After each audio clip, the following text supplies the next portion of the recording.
booking a private jet to Tuscany. You thought of me? Huh? I really need to get there fast. Who the fuck you think you're talking to? Shut up, little boy. I'm talking to Fredo. Un poco di rispetto. Fredo. Sorry, Al. There was someone disturbing us.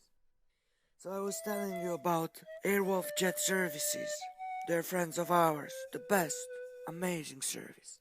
You should check them out now. www.airwolfjetservices.com. Are you looking for a good fight? Check out the Fight pay-per-view schedule. Watch on the biggest screen in the house. What's the fight tonight? MMA, boxing, pro wrestling, live on pay-per-view. Just tap play and pick a screen to watch on. Playback shifts instantly to the screen of your choice. No hardware, no hassle.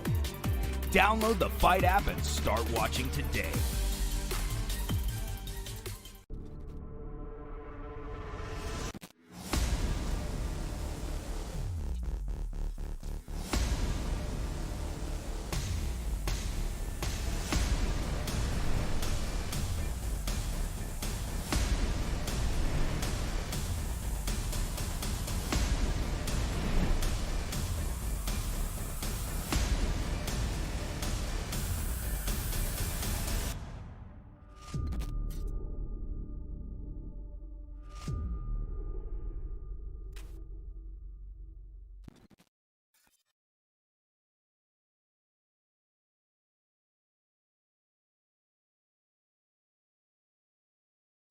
Well, welcome one, welcome all to V3 Fights. This is exciting. The house is packed. Well, here we go. Knockout! Oh! Pretty electric, man. People are on their feet. This is your main event. Wow. Let me hear you make some Man, noise. this is the fight. Here we go. Nice takedown. Oh, wow. Now he's in a full mount. He's raining down elbows. Let's see if they touch gloves. Look at that. Just a nice takedown. Trying to finish here. Right over. Ladies and gentlemen, declare your winner. It's staying undefeated. Everyone here just got to witness V3 history.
This is Chris Allen of the MMA Fight Bible and John Boy McElroy of Martial Arts Chat Podcast with your weekly MMA Power Hour news update.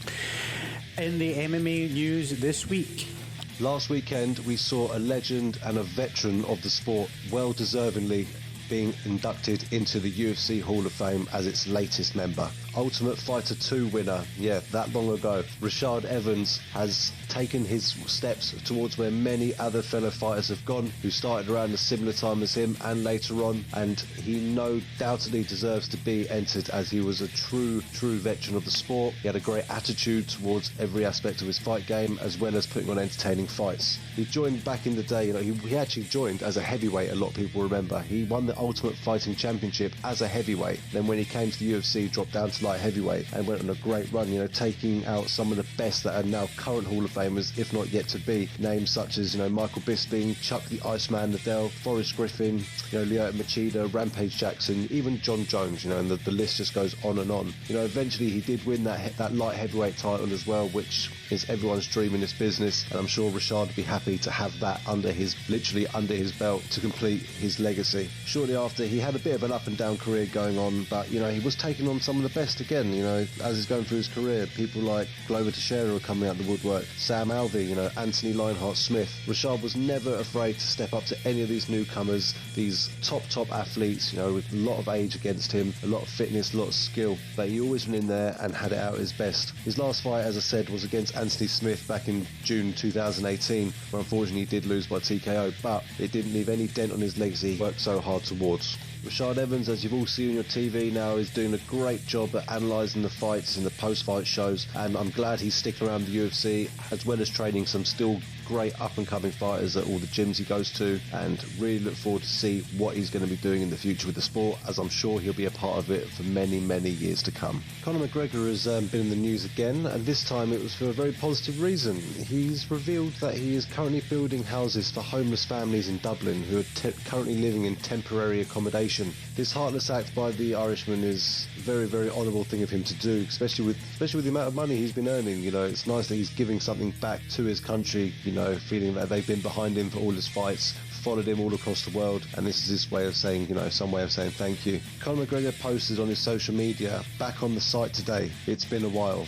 As you can imagine, leading a lot of other people thinking, back on the site? Is he back in the cage? No, it's all related to his current property development, and he continued to say, this is my first property development. We have 8 homes here, closing in on finish. 3-bedroom houses designated for families that currently reside in hotels around the capital without a home to call their own, but not for long. Through the storm comes the sun. Very generous offer from the Irishman, and after he's finished with all his developments and other things he's got going outside the cage, which obviously just as important, we look forward to seeing him again fight this year, as he has been commenting, saying he really wants to come back and fight Khabib. He doesn't like to moan about injuries or anything like that, but he has stated he was fighting some tough injuries through the fight, which stopped him potentially doing exactly what he wanted.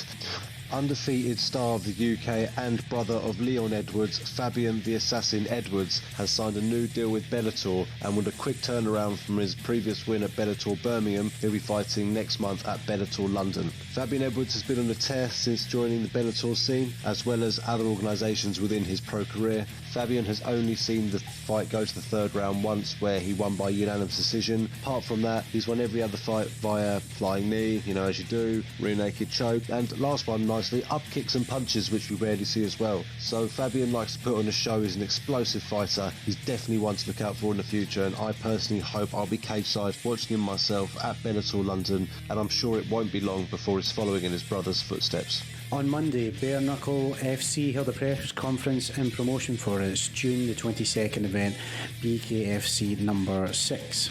Headlined by the grudge match between Malignaggi and Lobov, and things did not get off to the classiest of start. Malignaggi told Lobov he might take my, out and piss on you after their fight, but apparently he couldn't wait to expel bodily fluids on Lobov, and instead opting to spit on him during the press conference. Things did not really go much better from there, with Malignaggi saying he wanted to put Lobov in a coma. At this point it's clear that they both don't like each other, that's fair to say, but after the presser, Malignaggi explained why.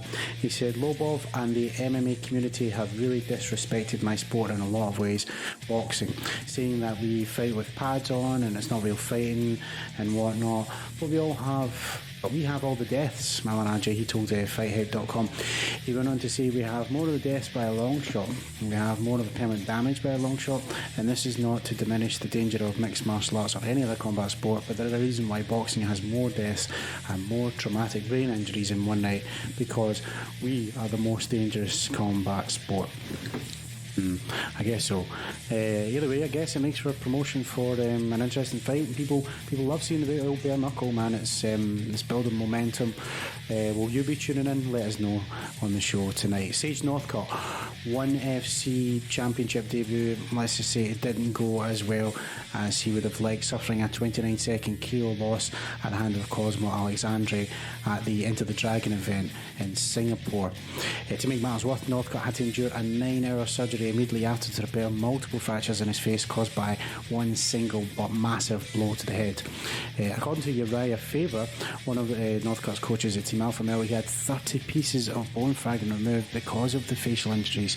He said in the interview, basically it's a splintered his cheek into 30 pieces, broke his orbital bone. He had 8 different fractures, and literally they had to pick the pieces of bone fragments out, 30 different pieces out of his face. Incredible, man, absolutely incredible. Yoshihiro Akiyama will return to action for ONE Championship, debuting this next month, 20th of June, co-headlining ONE Legendary Quest in Shanghai in China. That'll be against former welterweight title contender Ajilan Thani, the promotion announced earlier this week. Sexyama hasn't competed since the decision loss to Alberto Mina, that was back in 2015 in the UFC, and since parting from the Octagon, he's sort of kept stum in a sort of unofficial retirement, but I'm delighted to see him back. Always been a big fan of the judoka. Let's just see if he can turn back the clock with this one, but yeah, it's going to be exciting to see for sure. The rest have called it. This is Chris Allen and John McElroy with your weekly MMA Power Hour news update. Coming up next is another knockout episode of the MMA Power Hour with Colin and Adam. Until next time, we're tapping out.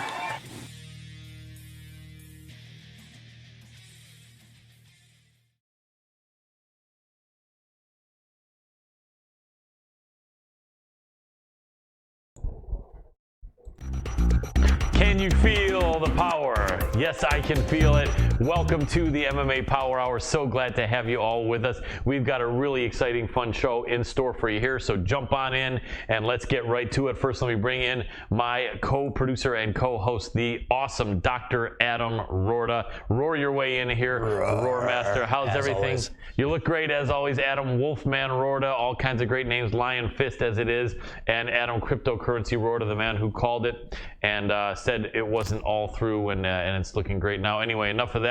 On to sports. Some great shows, not just sports, but MMA, our sport. Some great fights have taken place, and some great fights coming up.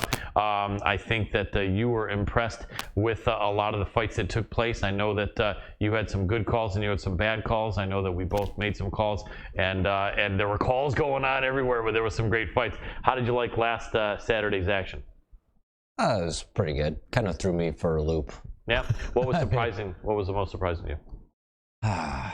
Megan, maybe I know you thought. Yeah, Megan was definitely the most surprising. I really thought she was going to take that one, and Aspen really showed up. Not Aspen, no. The one that beat her was Felicia Spencer. And I called Felicia Spencer, remember? Absolutely. I had her the whole time. Yep. And I totally meant Felicia. Yeah, no problem. But well, yeah, Aspen wasn't on the card. Aspen wasn't. Yeah. But Felicia showing up the way she did was just really impressive, and I guess that's what I get for voting for somebody that came on, and I'm just a huge favorite.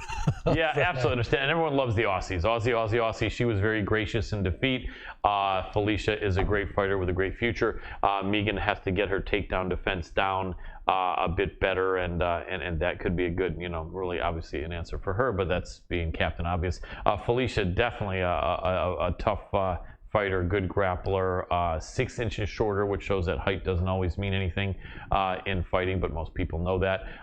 Felicia, a math teacher by day, I think, and just an overall very cool woman. A lot of people talking about her being able to cut one division or maybe even go down to 125, and she says she does cut to make 145. So this could be a home for her. A lot of people are talking about her fighting Cyborg unless Amanda Nunes is willing to go back up to featherweight, and she got a response from Cyborg who said, let's make it happen. That would be an interesting fight. You'd finally have someone who was a pretty good striker and a really good grappler, decent wrestler, black belt jiu-jitsu going against Cyborg. That would be interesting, don't you think?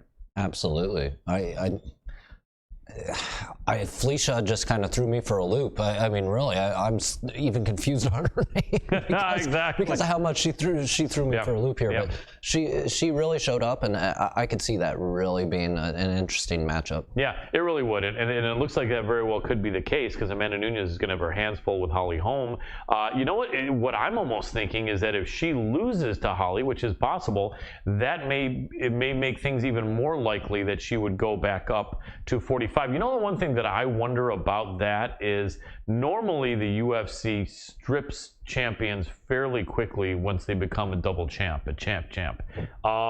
Here, I don't think there's been an announcement yet that she's been stripped, and that makes me kind of wonder if what Dana White and UFC management is thinking is that let's let this fight go on where she's still tying up both titles, and then if she wins, we're going to have to push the issue and see if she's, which division she wants and possibly strip her of the featherweight. But if she loses, we'll let her still be the featherweight champ and go up. And if that's the case, there may be a couple of other double champs in the future who are a little bit pissed off about that, maybe citing preferential treatment, saying, hey, I didn't get that chance to lose my one title and then go up and defend another one. But I don't know. It kind of almost seems like that's what they're doing, though. Doesn't that seem that way to you?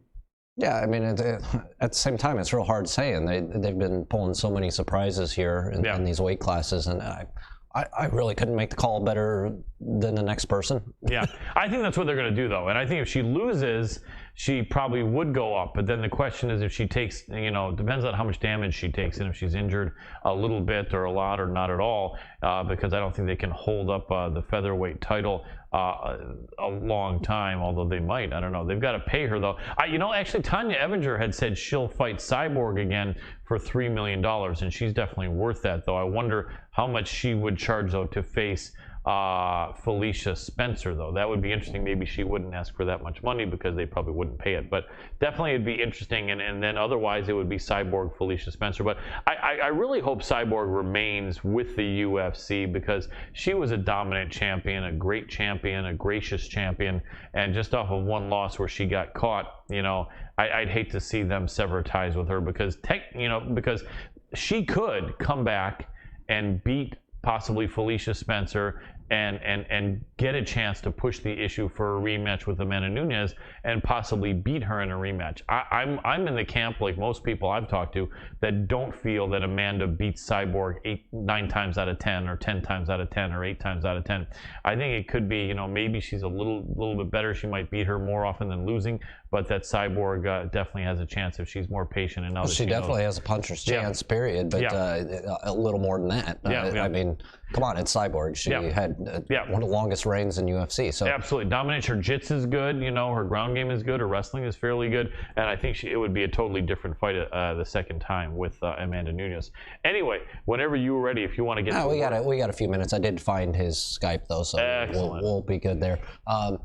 You brought up one really interesting fight, just this Nunes Holm fight. I think Holly Holm is definitely a live dog in this. Yeah. Like a lot of people think the complete opposite of that, but just fighting styles is just going to be one of the most exciting fights of the year. Yeah, without a doubt. And I know some people that want to try to do MMA math, which usually does not bring the right answer. And so MMA math, someone could say, well, Holly lost to Cyborg, Nunes smoked Cyborg, henceforth Holly gets smoked by Nunes. But that's the MMA math, which usually turns out to be wrong. So I don't think that's the case at all. I think it's going to be a very good matchup. I think that Holly is going to go into it, really, really, really motivated. If she wins, she will have. Well, I guess she won't be the champ because she's not currently holding a title, but she will be a UFC title holder in 2 different divisions. and that's still really, really big and very, very rarely done. So you know, she's going to be properly focused, and it's going to be an exciting fight. And it'd be interesting to see if Holly tries to throw in some wrestling like she did against Megan. I don't know about that, but I think that she's going to be ready for some good kicks and to try to keep the distance. And yeah, she's live. I think Holly could possibly win that fight. I'm not going to go so far as to call her right now, and I know she'll be the dog, but I think not a huge dog the last time I looked. So interesting to see. And, you know, anytime you're ready to get working on that. But last thing I'll say, since you didn't mention Aspen Ladd went up against Sijara Eubanks, who had been on our show a few times and who we like a lot. I felt Sijara Eubanks won that fight. Without a doubt, in my opinion, 2 rounds to 1, Sijara Eubanks beat Aspen Ladd. And you know what? 1 round was close, but for one judge to have it 30-26 Ladd and one judge to have it 30-27 Ladd or whatever, 29-27, complete BS. Judges got to have glasses twice as thick as mine in a fight like that, because that sucks. Hey, my opinion, some people disagree, but you know, I can see people that say maybe Ladd won by 1 point. I don't believe that. I didn't feel like I saw that, but certainly not 2 or 4 points. Complete horseshit. Anyway, Sijara Eubanks looking really, really good in what should have been rewarded with the winning effort, winning the bonus though for fight of the night with Aspen Ladd. And so my prediction is Sijara wins her next fight. My prediction is Aspen Ladd loses her next fight. Done. Anyway, we are going to be having our next guest on very soon here, but I hope you all are doing well. Some very interesting fights coming up, and we will talk about them. Really interesting matchup with I can't believe I'm drawing a blank. Anyway, there's so many good matchups.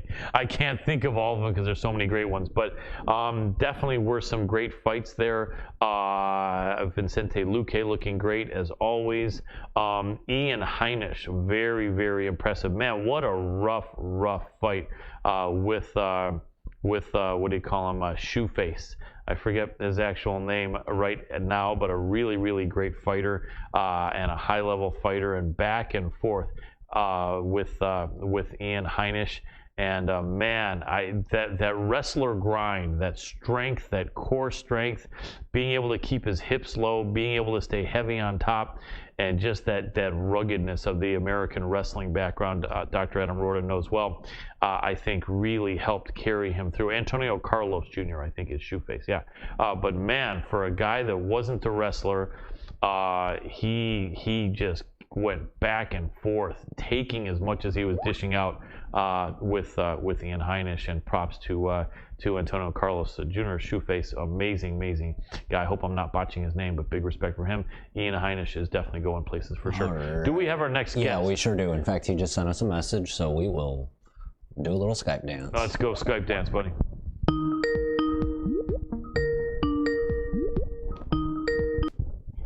Hey, Sonny, can you hear me?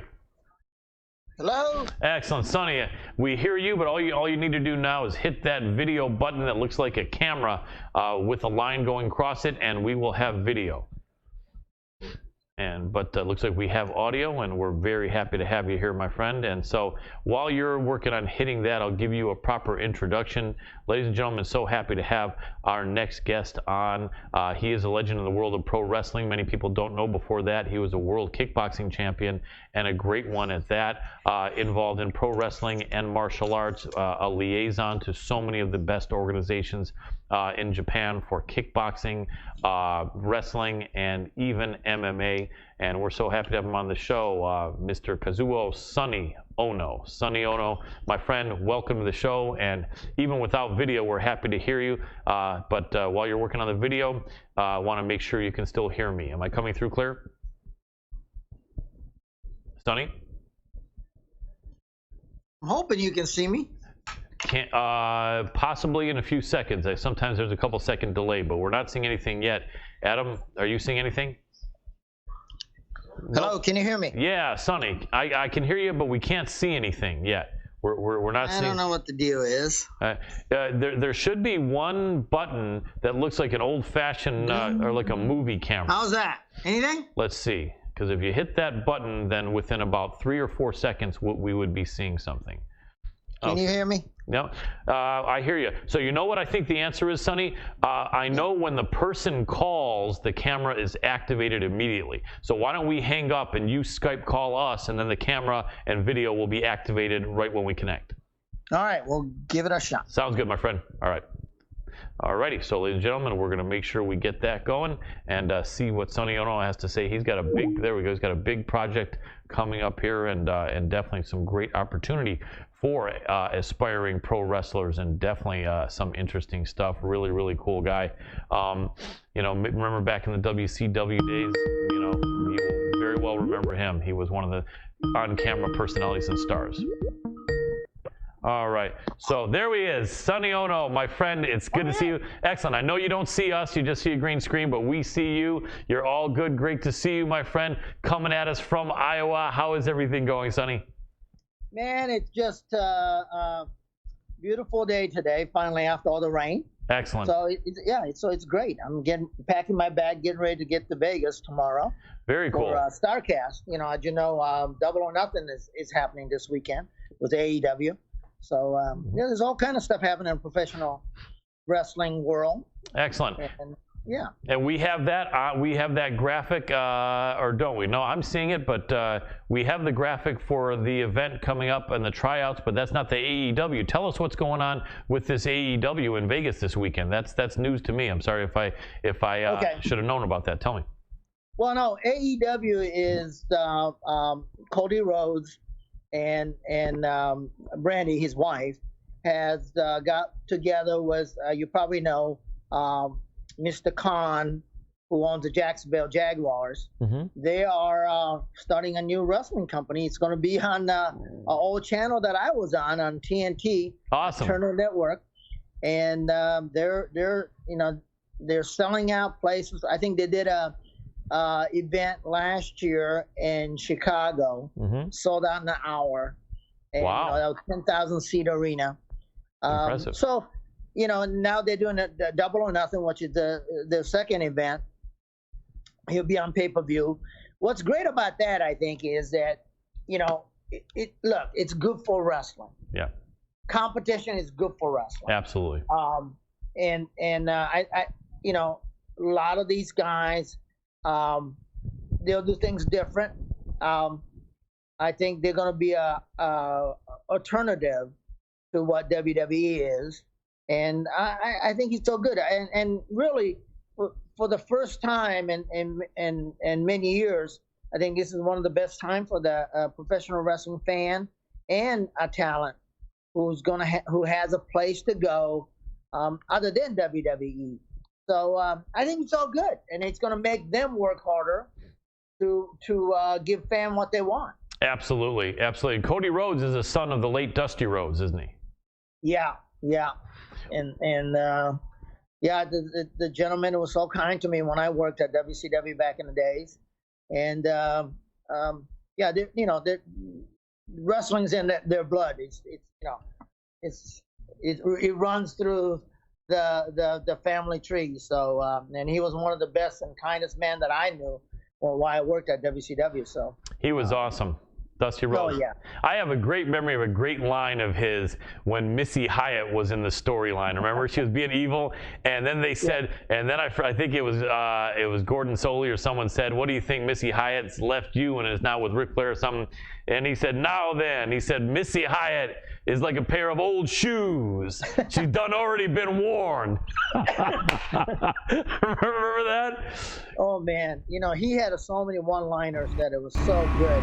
He was entertaining, and he could, he can make you look like $1 million. That's one of the things that he, those professional wrestlers from those days were, which is, Ric Flair's another one. Yes. Who can wrestle with anybody and make them look like $1 million. So absolutely. Those are legends. Without a doubt. Without a doubt, that people's elbow was what Dusty Rhodes had, didn't he? Right. That was awesome. God bless him. May you rest in peace. So AEW, so you're going to Vegas. Are you involved on camera with them or behind the scenes, or you're just supporting them as a friend, or what, if I may ask? Well, they have what they call the StarCast. It's kind of like a WrestleCon to WWE WrestleMania event, which I was in New York. It's a fan fest. It's in conjunction with Saturday Night Pay-Per-View over AEW. They have their big shows sold out. I believe it is at MGM, and we do what we call it Caesars. It's a fan fest. You know, all the legendary people will be there signing autograph, a meet and greet. You know, and they have I believe they have like over 30 talk shows that is on the channel that you're on. I think you can get it on Fight TV. Excellent. Yeah. So you know, they actually have people that come out. Eric Bischoff is, I think they're doing an event on Guy Evans, what happened to WCW. Guy Evans wrote a book about it, and I think they're going to be a panel of a bunch of WCW guys, executive. They dug up and including Eric Bischoff. They're going to have a talk show, and audience can ask questions, you know, of the stuff that will happen, you know, demise of WCW, which will be, you know, I'd be interested in going and listen to. And they'll have all kind of event like that. They'll have, you know, everybody from Booker T and Stevie Ray. They have a talk show, and we're going to talk about all the crazy stuff that we did back in the days, traveling from town to town, you know, being on the road and all the crazy stuff that happened. That, you know, this was before internet and YouTube. So, you know, the stuff that happened back then, it was only you know, rumors and innuendos, you know, and we certainly can't do that anymore, the stuff we did back then. No. You know, although I think there is a film somewhere of King Haku Ming that was with us at WCW holding off a police officer. And I remember, I think it was in Baltimore, and there was a police actually, you know, surrounding him. And I think what happened at one point was, I believe what happened, I didn't actually see it, but what I heard was that one of the female police officer threatened to mace him, and I think he did mace him. And King Haku, probably the scariest, you know, wrestler known to mankind, professional wrestler that goes. He snatched the mace out of the police officer's hand and sprayed himself. Oh my gosh. Gave it back to him. Wow. That was a tough guy. I heard that he actually was such a strong, intense, athletic guy that he possibly, had he trained MMA, could have been a serious force. Yeah, I mean, you know, they recruited Barbarian and Haku Ming to, you know, how they got recruited out of Atanga to play sumo. Interesting. In Japan. That's how they got in, and through that they transitioned into the New Japan dojo, pro wrestling dojo, and that's why they, you know, became pro wrestlers. But you know, they you talk about a group of tough people. You know, they break coconut with their head from, you know, from, you know, minute they can walk. So they have no sinus cavity. So talking about the mace, you know, mace doesn't bother. That's crazy. I never would have thought of that. You know, I was watching an interesting interview the other day, once in a while, as I do on YouTube, and it was Bruno Sammartino talking about the promotions going on back then when he was competing in Japan. And I guess he was fighting for an organization for Giant Baba. And all Japan, and really respected him and liked him. I guess he didn't like Inoki for some reason, and he ended up really saying that he was not going to just leave Giant Baba for Inoki as far as a promotion. And he said a lot of good things about Giant Baba. Giant Baba, I'm sure, has been dead for a long time. Did you ever have a chance to meet him, or does that go back too far? I actually been hand distance, actually, you know, but never worked with him, never really did. You know, most of my stuff was all through, Mr. Inoki was the president of New Japan at the time. And so we did all those crazy things, by like going to North Korea with him and you know, actually he had a surgery, I believe it was shoulder surgery or something. He had it done in Minneapolis And so I seen him, as the great, Antonio Inoki, as is worshipped in Japan, as well as just being a real kind human being, hanging out up in Minneapolis. Absolutely. Good guy, and I have all the respect in the world for him. So this is going to be a great event, AEW, and but even, I should say even more important, but equally as important is an event coming up here. I'm seeing this great banner here that we have from you, the Wrestle One Alliance U.S. Tryouts, January 7th to January 15th. This is in Southern California. This is something that's huge, and I'm going to let you talk about it, but I want to let people know that a lot of professional wrestlers know that getting a connection to Japan, getting a start, getting a chance to compete over there is a huge way to get into the bigger promotions here, WWE, other promotions, and really get respect in this industry. And it's been very difficult, if not impossible, for people to find their way there in the past without some sort of context, and even then, there's so many people waiting in line. Well, Sonny thought about this, and in conjunction with partners, has come up with something really incredible that gives anyone who wants a chance to jump in and see if they can earn a contract to compete in Japan and to be paid and to get their foot in the door and a likelihood of becoming a successful professional wrestler, if not a superstar. Tell us more about this amazing event with the name of the organization, Wrestle One Alliance, and the tryouts, and let us know how that works and what this amazing opportunity involves. Well, this goes back a year. If you go to a Fight TV, or those of you fans listening on Fight, if you have a Fight app, you can see Lex Andrew. Last year, we chose one guy out of Reality of Wrestling, Booker T's, one of the Booker T's guys, and we chose him because we thought he had all the potential to be a great star, and probably once a week or twice a week I'll get a call from or through a text or through Facebook. A lot of talented people out there, and they want that Japanese experience. They want to be able to have that on their resume that they work Japan, but they don't know how to do it or how to get there. So what we have done last year I scoured all the Fight TV independent shows and chose Rex Andrew to go to Japan for 3 weeks at the Wrestle One dojo. They have a state-of-art dojo in Tokyo and Shinjuku. The Wrestle One is a promotion head by chairman is Muda, great Muda, and president of the company is my buddy and my fellow WCW alum, Kaz Hayashi, who also went to work with WWE after WCW, and now that he's the president of the company. So in order to promote Wrestle One Dojo in Japan, and they're always looking for the next great talent, and need for that, as well as all these American talent that want to go there but don't know how.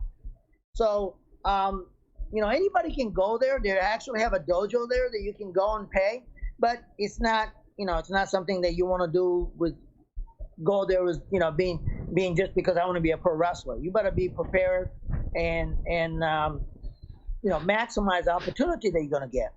So what we did this time was, instead of choosing one guy for 3 weeks, we're going to choose up to 12 guys. We have a 6 different location. Wow. Yeah, that we're going from New York, which is House of Glory, on June 7th. We'll have a tryout there. And on the 9th, Sunday the 9th, we'll be in One Wrestling Power Factory in Atlanta, Georgia. And on the 11th, we'll be at Bumps and Brews Dojo in Texas. And on the 13th, we're going to be at Kansas Wrestling Alliance. We'll be doing a tryout there, and it's not just tryout either. We're gonna talk about what it needs. What do you got to have? Even if you're not the chosen one, for each location. We're going to try to choose up to 2 people. It'll be and once you're chosen, you get to go over there.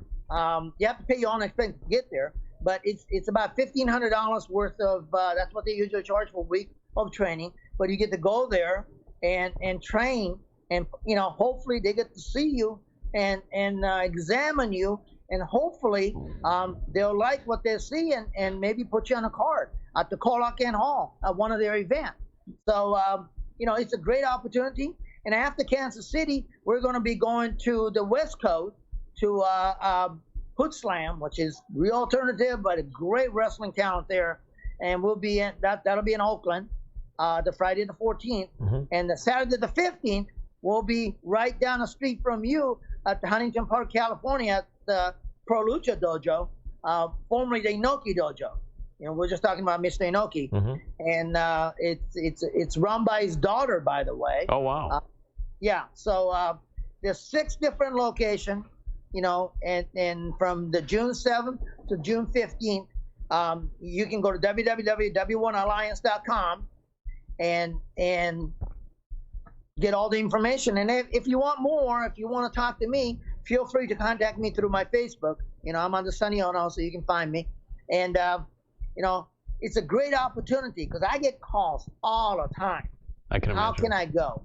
And it's an opportunity to go there and train. You get to eat, train, sleep at the dojo. And that's all included if you're chosen one. And not only that, if you haven't been to Japan, man, here's your chance. You get to live your dream. Do all the things that a professional wrestler does. You're gonna see where the real Japanese guys train, and you get to see Tokyo, and you might get lucky enough to actually perform at the Colacan Hall, right across from Tokyo Dome. Awesome. Sounds like an amazing, amazing opportunity, and just being in the right place at the right time. If you have what it takes, you can be a superstar, and just to be seen and get that showcase, I think is an incredible opportunity. Is there a minimum weight? Like, does someone have to be at least 200 pounds or 195 pounds or 240 pounds? I mean, I'm sure you can't go in there at $150, or is it basically completely open to anybody? Yeah, no, actually, look, what you can put on, Yeah. You want to be in shape. Before you get to Tokyo, to Wrestle One Dojo, you want to be in shape. We're going to talk about what it takes to get there and be successful. So it's a seminar as well. We're going to smarten you up. What it takes, because the wrestling over there is different than wrestling here. Sure. Many of our and independent show is different than obviously than television shows like we used to do at WCW or TNA or WWE. You got to be prepared for you and I might set up work on 15-minute match, and before you know it, referees yelling at us going like time to go home after 5 minutes. So you got to be ready to be able to adapt if you're on television. Now over there, you might says, okay, show me 30 minutes. Wow. You got to go 30 minutes. That means you better be in shape. Yep. Absolutely. So there's a lot of difference on how they, the performance is different. Yes, it is pro wrestling. Just like no different between if you went to Mexico, how they perform and how Japan perform. A lot more performance and live audience, because television over there is actually showing you what actually happened in a ring. Unlike here in the United States, it's a television product. Right. The people in a studio or in a truck, know what's happening, what's going to happen. So it's a little bit different. So those are the things we're going to be talking about. Getting you ready to perform over there. Very cool. The Wrestle One Alliance is absolutely an established organization. It's not quite as big yet as New Japan, which has been around for many years longer, but the Wrestle One Alliance, this is not just an organization that started yesterday and that no one's familiar with. It is actually starting to get some traction over the last few years in Japan, and some respect and viewership, isn't it? Well, actually, Wrestle One is the company. Been around for a long time. They don't do a lot of international stuff. Right. If you can go, if you type in Wrestle One on Fight app, you'll see some of their programming. You can go to YouTube and find those as well. And so Wrestle One been around. Wrestle One Alliance is what we're doing, which is what we're doing over here. Trying to get different wrestling schools. Now we have a 6 of them here to actually be able to work with each other as well. We got from East Coast to Midwest to, Oakland to LA, Georgia, Atlanta to New York, Kansas. Yep. So, so it's a way for them. I want the dojo to be able to communicate freely. And for that matter, this will allow some of these guys to be able to work at the other places. We're not trying to create all territory days, right, but trying to give them ability to move from, maybe your stuff is getting a little stale up in New York. Right. Maybe you want to go, perform in Midwest for a while. Mm-hmm. And this will give you ability to have that passage, have a connection, just like we're trying to create a connection to Wrestle One Dojo and be able to perform in Japan. Absolutely. I like that a lot. I think it's a great opportunity for networking and for someone's career as an aspiring pro wrestler, man. And I absolutely hope enough people are watching, and we're going to make sure, as usual, that we keep this video up and people will be able to see over the next several days. But definitely, if you're watching and you're not an aspiring professional wrestler, but you know someone who might be, this is an amazing opportunity. And excuse me to interrupt you, but look at it this way.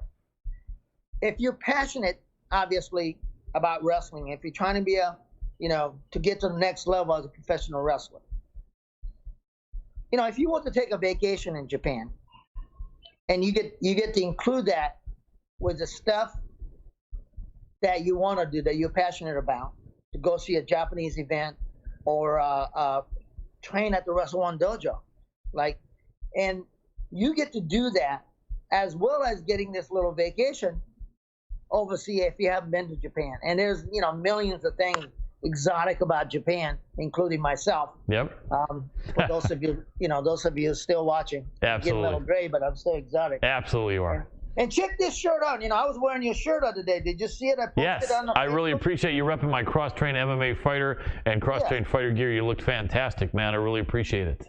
There's a gentleman named by Ozawa. He's a great artist. He does a lot of professional wrestling T-shirts for iconic wrestlers in Japan. And he actually did this for me, which is, there's a younger version of me and there's kind of like a now version of me. Nice. And you notice my younger version has the Fuji camera. Yes. And my older version has the actual cell phone. So I love it, because you are the creator of the selfie. For people that don't know, Sonny Ono is the creator of the selfie. So, well, I wouldn't say I'm the creator, but I am the innovator. There we go. I was the one who was doing it every week on every entrance with all my wrestlers at WCW. Yes. Before they called it a selfie. And that was in the 1990s. Yes. So yeah, love that. It's funny, Sonny, I was watching an interview with Eric Bischoff, and he was talking about how the WCW got to really make that big jump where they were competing with what was then the WWF and WWE now.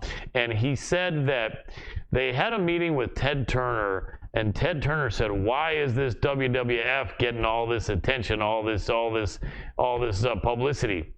What can we do to get in there and get an equal amount or more?" And he said, well, they're on during prime time and we're on at 5:05 p.m.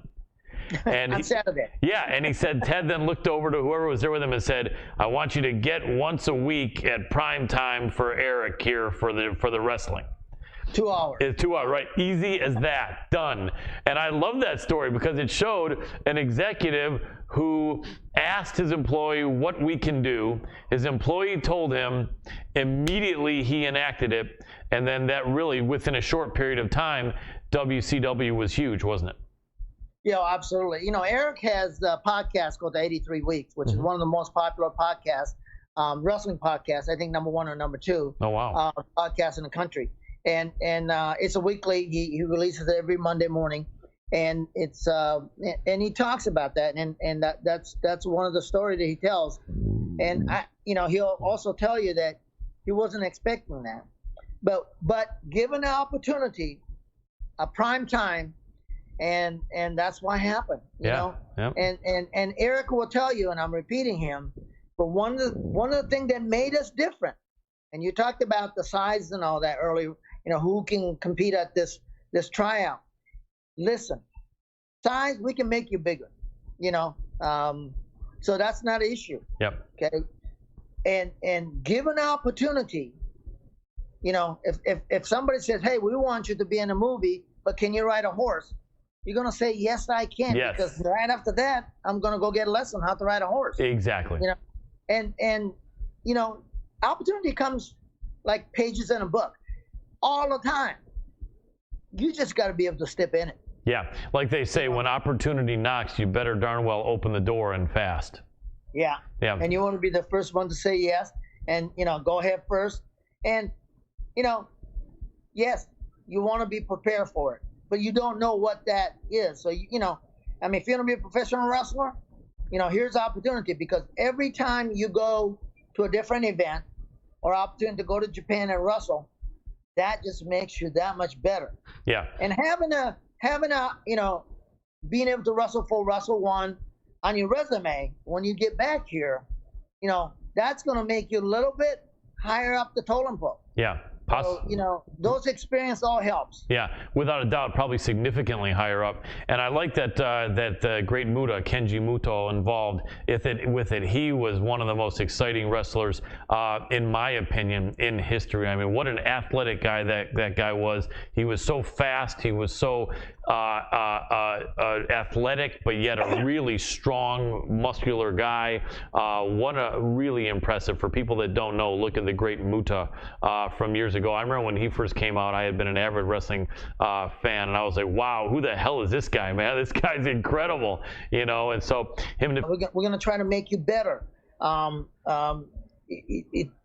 What we want to do is, when I say be in shape, is when you go to Japan, you better be in shape, because you're going to go to the Wrestle One dojo for a week, and that way they train, because you don't want to waste your time going there, not being in shape and not learning.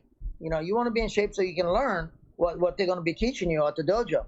But for this tryout, we are going to evaluate you, teach you about how they wrestle over in Japan, different than where they wrestle here, and and we're going to pick the best guy we can to invite them at their, Fight TV is sponsoring them. They're the title sponsor. Awesome. They're actually giving you that gift, $1,500 worth of gift to go over there and train. And you don't, it's not out of your pocket.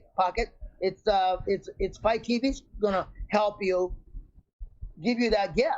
Fantastic. Train over there for a week. All you have to do is get there, and flights aren't that expensive. So. Yep, that's what I've heard. Much less than people think to Japan. That's awesome, and Fight TV is awesome. We love being on their channel, and they're fantastic people over there. This is a great opportunity. In the last minute we have with you, Sonny, leave us with whatever you want to leave us with. If you want to once again repeat the best way to get a hold of you, I know it's Sonny Ono on all social media. But any final thoughts about anything else you want to shoot out there or shout out? Go ahead. But we're super excited about this event and the AEW this weekend. If you want to repeat those, let us know what you'd like to leave us with the last minute, and we're happy to give you the floor. If you have any questions, you can go down to www.russell1w1alliance.com, and you can figure out all your way. They'll tell you everything.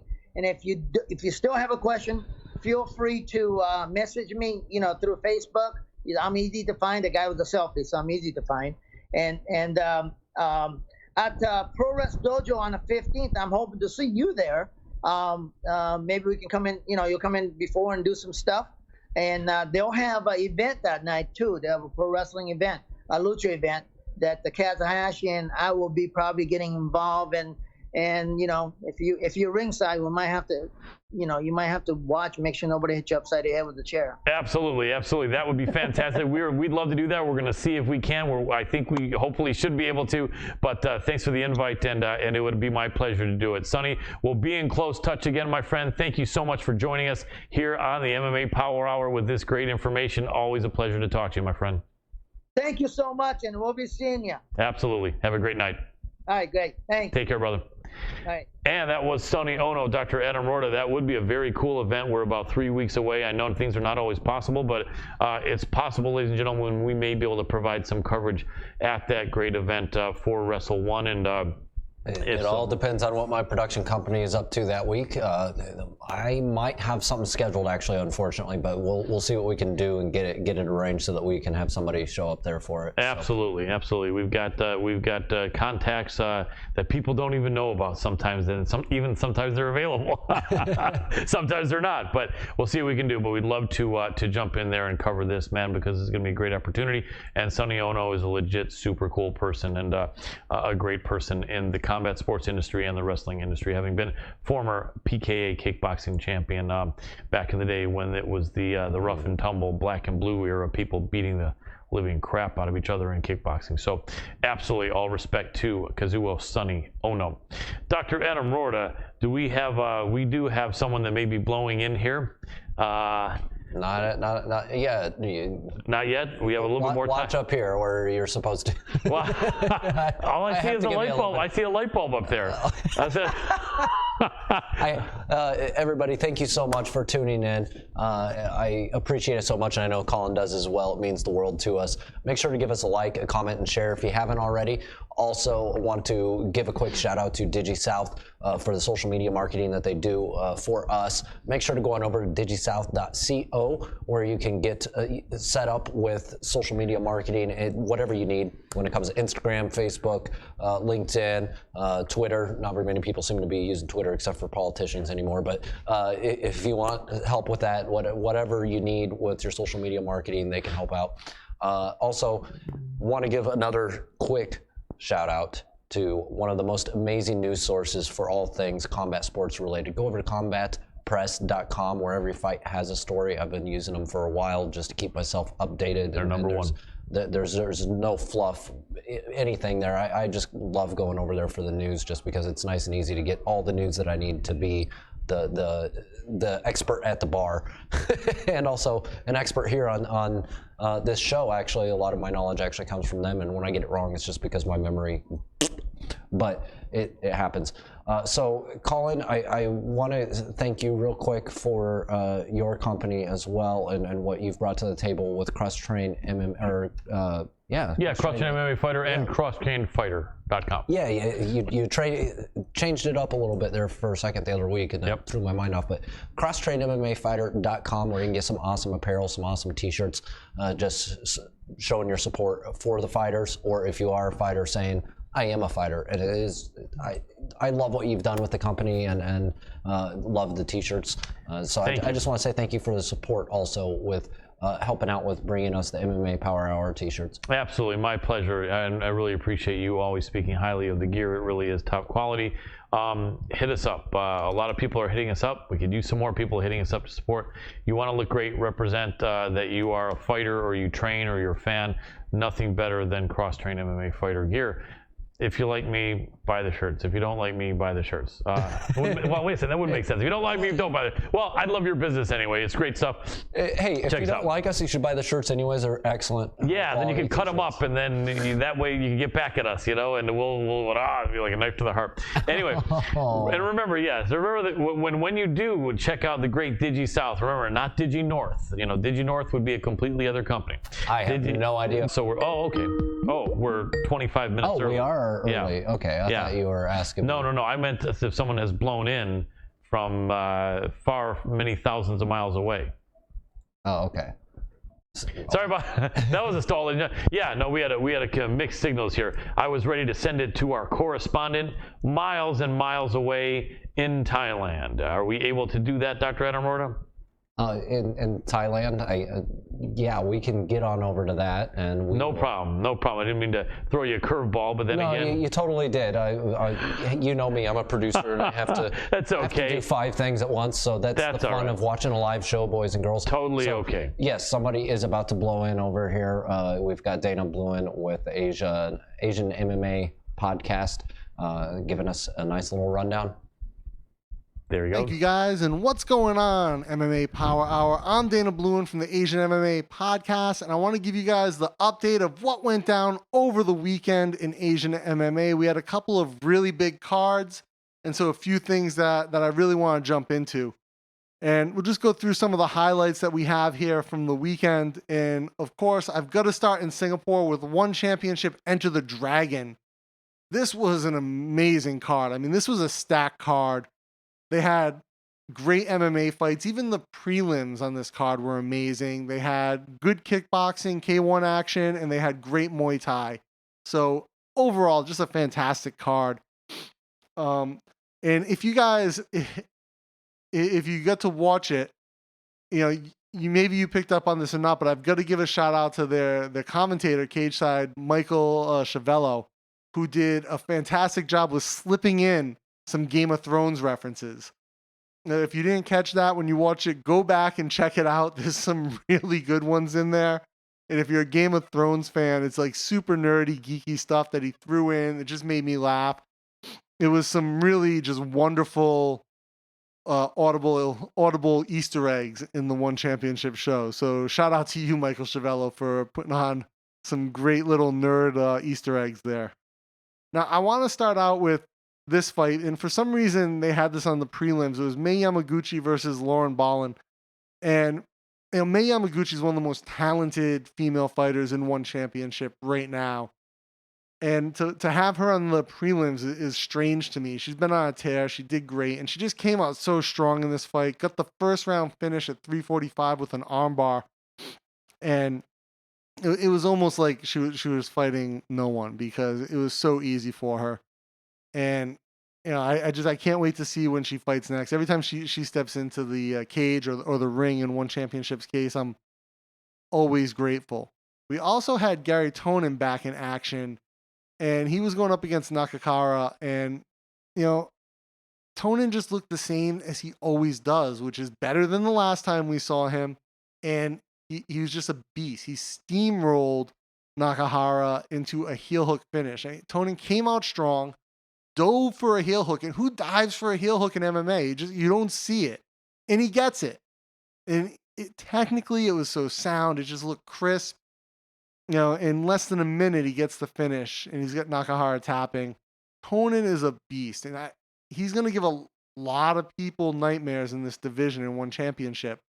And I personally just think he's going to run through everyone. There's not much option other than to do just that. With that, though, we jump over to the main card. We had former One Championship strawweight champ DSA just get absolutely starched by Male Tao. And Tao just saw that DSA wasn't respecting his hands, had his hands down the whole time, chin up, and just wasn't moving good. And Tao caught him. Tao caught him clean on the chin and just put him to sleep.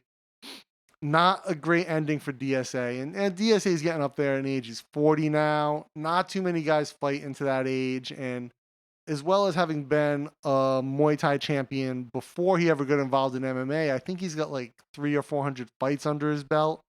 So he's been through some wars, and it's unfortunate to see that type of outcome. Now, in other action, and this was interesting, we had Amir Khan get a second chance back at the one lightweight tournament. Unfortunately for Amir, that was against Doggy. And Doggy's my pick to win the whole tournament. I think it's going to end up be him and Timothy Nesteyukin in the finals. And Doggy is just a monster. And unfortunately for Khan, he had his number. And it was just, you know, a series of uppercuts and rights, you know, against the ropes that put Khan out and just dropped him. And the referee was right on top of it, jumped in and pushed Doggy off. So Doggy moves on to the finals. I think it's going to be him and Nesteyukin, and I've got Doggy to win the whole thing. Now, for all you guys who are UFC fans, I'm sure you'd seen that Sage had signed to One Championship. He made his debut in Singapore over the weekend, and oh my God, this fight was insane. But before I get into the fight, I want to say, if any of you guys watched it, did you hear One Championship announce him as a 77-time world karate champion? This really caused me to think. And so at first I thought it was just a slip up, but I was like, I'll Google it anyway and look it up. And it turns out that they're referring to Sage's 77 youth tournament wins as a kid from the time he was 9 years old. Now, I've got to call BS on one championship for that one. It's just a level of subterfuge that you're not allowed to go to. I mean, there's certain things you can take creative license with, but to call a 23-year-old kid a 77-time world karate champion is just weird, and no one's fooled by that.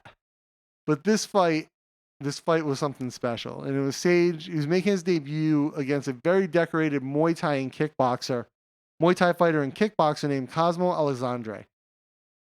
Now, Cosmo has been in there with the best in Muay Thai and kickboxing, best fighters of this generation. He holds multiple wins over John Wayne Parr, right? He holds a win over Mark Holst. So think about that. He's a next level striker. He hasn't fought MMA in 3 years. And for some reason, Sage decides to come out and stand with Cosmo. And it unfolded so perfectly. Cosmo judged Sage's responses with a few feints. He was able to kind of see how Sage was going to move. And he started to walk him down. Started to cut his angles off and dictate where Sage could go. And then, after he cut him off a second time, he's following him back over. And right on the half beat, Cosmo catches him with a right hook that just destroys Sage's world. And unfortunately, we find out that Sage ended up getting 8 fractures in his facial bones and had to undergo a 9-hour surgery as a result of this. Now, on the way down, that first shot, he was already out. Sage was done after that first right hook. On the way down, he gets caught with another left, and when he hits the ground, Cosmo lands one more hammer fist before the ref is able to jump in and stop it, and essentially tackle Cosmo, pushing him away from Sage. Devastating 29-second knockout loss for Sage. Cosmo Alexandre shows the world why he's legit and dangerous, even in MMA. Now, it really makes me question that there are some things that I got to wonder. Sage probably should have had a better game plan going into this, knowing how Cosmo has been training for the last 3 years and not really working on MMA. And the fact that he didn't, or that he did and he didn't follow it, raises a lot of questions. And a lot of that to me comes down to, does he really have the fight IQ that he needs? Because he's got quite a bit of experience. He's been in the UFC for a while. It's not like he's a rookie. This is not the type of mistake that you expect to see from someone at this level who's been in the game for this long. So that was a little upsetting on that part. But, hopefully Sage gets better soon, has a quick recovery from the surgery. We'll have to see what happens with that. Now, we got to get on to the main event for one championship, and that was Shinya Aoki versus Christian Lee. I had Shinya picked to win this fight. And I thought, because Shinya's been on such a tear. He's been so dominant, especially with his grappling and just absolutely destroying people. And for about the first 3 minutes of this fight, I thought I was right. I thought Shinya was just going to dominate Christian and take an easy either submission win or grind out a 5-round decision with some ground and pound. And at about the 3-minute mark, I actually sent my producer a message saying, wow, it's so one-sided. Christian looks like he's out of his depth. And about a minute after that, at 4 minutes, Christian proves me wrong. He gets stuck in an armbar that is deep. I mean deep, like to the point where Shinya's torquing it back and putting it others underarm just to get more torque on it. Christian fights through it. Most people would have tapped. I would have tapped way before that. Christian fights through it and ends up surviving the round. He makes it out of the first round. He comes out in the second round, guns a-blazing. He runs Shinya down, gets him backing up, and lands a left that just floors Shinya. He collapses into the corner because they're fighting in a ring. And that's a story for another time. I'll get into, why that's horrible, maybe in an episode on the Asian MMA podcast. But Shinya's in the corner. Christian drops him. And then Christian lands this right that just whips Shinya's head around. And he's done. And the ref jumps in, stops it.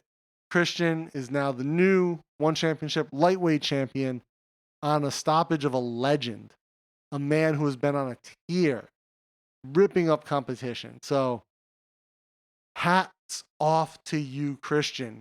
Great performance and come from behind. I mean, I really thought he was out of it in the first, and so that kind of mental toughness to come back and win, fantastic. With that, we get onto Road FC 53 in Korea. Just sort of an average card. Not fantastic, not great. But the one thing that really drew me to this road card was that this was the culmination of their lightweight tournament. And, what we saw was their current champion, Asol, taking on Mansour, and what would be a very quick, decisive finish. And keep in mind, there's $1 million on the line here. Not just the championship, but $1 million on the line. And it started out, Asol was really landing some good shots. But once Mansour got him against the cage, he was able to control him. He was really able to impose his will on Asol.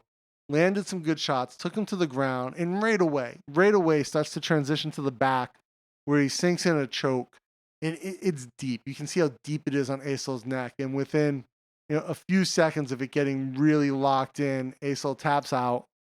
Mansour becomes the new lightweight champion of Road FC, takes home $1 million. Very, very sweet day for him. That's always a good day when you pull home 7 figures. Now, before I wrap it up and kick it back over to my colleagues at the MMA Power Hour, one more piece of news from One Championship. I had covered before on the Asian MMA podcast how they had signed Sexyama to the promotion, and it's really probably part of a big key is that he has both Japanese and Korean fan base, so they see this as a good signing.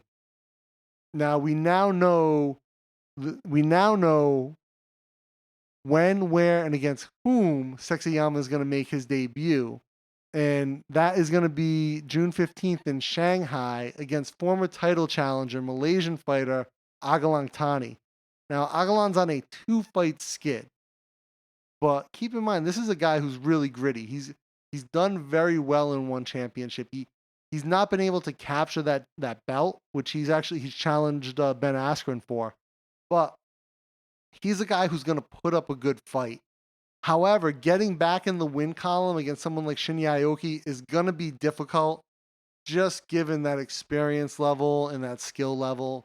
But Agalang's down there at Monarchy MMA in Kuala Lumpur. He's training with a really good team. So, the crew down there is really going to help push him and get him to the point where he should be ready for anything. Something to look forward to on the June 15th Shanghai show for One Championship. That is all I have for you guys today. It's a quick update for the weekend. I'm going to kick it back over to my friends, Adam and Colin, over at the MMA Power Hour, and I'll see you guys next week.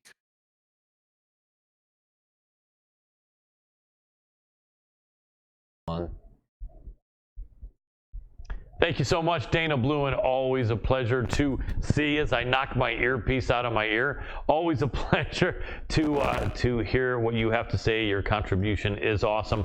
All the way from Thailand, one of the most respected MMA journalists in the Far East, Dana Bluen.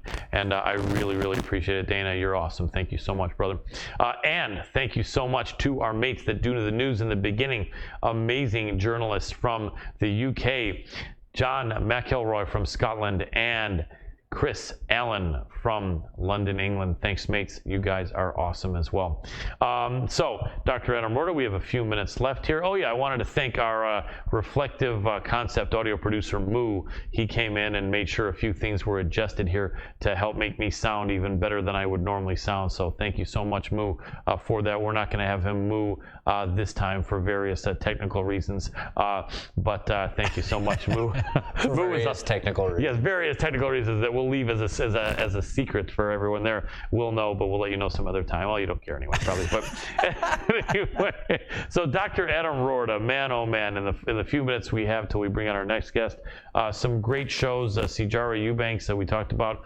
I felt she beat Aspen Ladd, and then Megan losing to Felicia Spencer. Some great fights coming up. The champ, Jessica Andrade, has said she will fight in the current home city of Rose Namajunas, Denver, Colorado, where Rose has lived for a couple years and trains.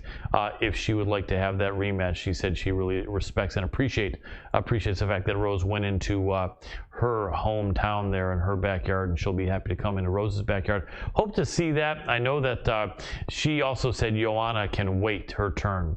And Joanna is really wanting that fight, making some interesting and fun videos out there and Instagram posts.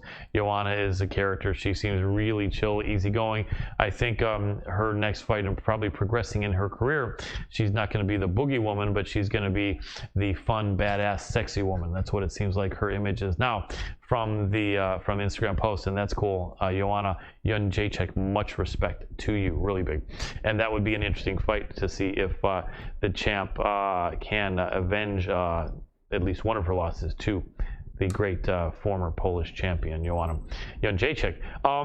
And lots of other interesting stuff happening. Dr. Adam Rorda, you're doing your magic there.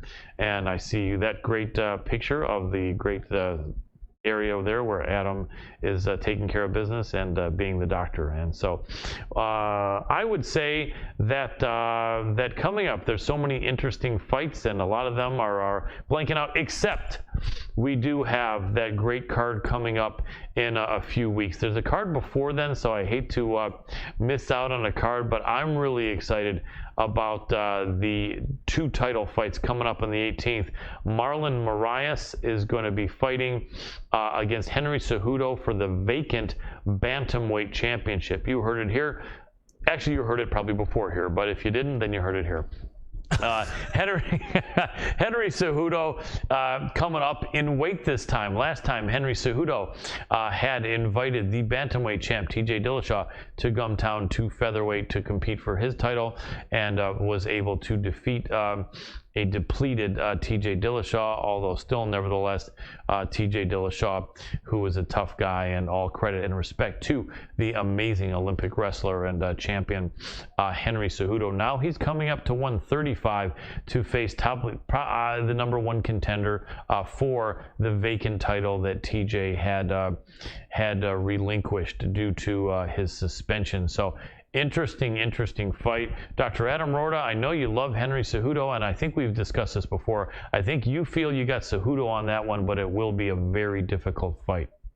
Yeah, I don't feel it's going to be quite as difficult as you're thinking, but yeah, I'm going with Cejudo on this one still. I think it's not going to be super easy, but it's going to be a clear decision. Just the wrestler grind. You think he will keep, because Marlon Moraes. Listen, I learned my lesson going against the wrestler this last week. Yep, I'm not doing it anymore. Yeah, Marlon Moraes is one of the most dangerous strikers out there. Marlon Moraes has knocked out guys quicker with kicks in the last year more times than anyone else, and he said he's going to do the same thing to Cejudo. In fact, I don't think he said necessarily a kick, but he said early in the contest he's going to be knocking Cejudo cold.